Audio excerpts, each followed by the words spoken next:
அரையாண்டு தேர்வு விடுமுறைகள் முடிந்து தமிழகம் முழுவதும் உள்ள பள்ளிகள் இன்று மீண்டும் திறக்கப்பட்டன. இதுகுறித்த விவரங்களை தருகிறார் சென்னையில் உள்ள நமது செய்தியாளர் அன்சர் அலி. அரையாண்டு தேர்வு விடுமுறைகள் முடிந்து இன்று மீண்டும் பள்ளிகள் திறக்கப்பட்டிருக்கின்றன. மாணவர்கள் மிகுந்த உற்சாகத்துடன் பள்ளிக்கு திரும்பி வந்திருக்கிறார்கள்.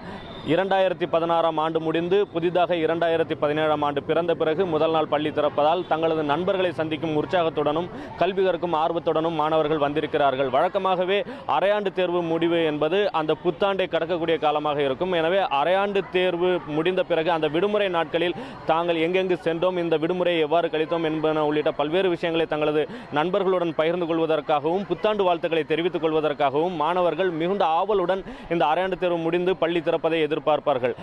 அந்த வகையில் 2017ஆம் ஆண்டு பிறந்த பிறகு முதல் நாள் பள்ளி திறந்திருக்கிறது. எனவே இன்று காலை முதலே பள்ளிக்கு வர தொடங்கிய மாணவர்கள் தங்கள் கல்விக்கான ஆயத்த பணிகளிலும் தங்களின் நண்பர்களை சந்தித்த மகிழ்ச்சியிலும் இருக்கிறார்கள். தொடர்ந்து பல்வேறு பள்ளி மாணவர்களும் தங்களது பள்ளிக்கு விரைந்து கொண்டிருக்கிறார்கள்.